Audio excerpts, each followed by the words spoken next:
بسم اللہ الرحمن الرحیم اللہم صلی علی نبینا محمد وعلی آلہ وصحابہ وبارک وسلم۔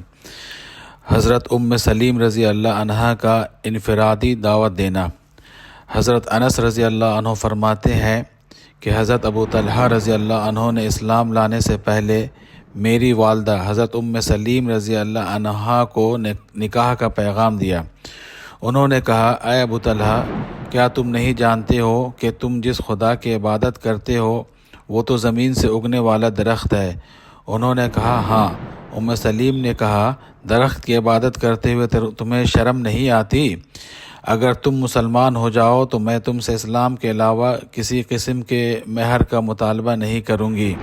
انہوں نے کہا، اچھا، میں ذرا سوچ لوں۔ چلے گئے اور تھوڑی دیر کے بعد آ کر کلمہ شہادت اشہد اللہ الہ الا اللہ وان محمد رسول اللہ پڑھ لیا تو حضرت سلیم نے کہا، اے انس، میرا نکاح ابو طلحہ سے کر دو۔ چنانچہ حضرت انس نے ان کا نکاح کروا دیا۔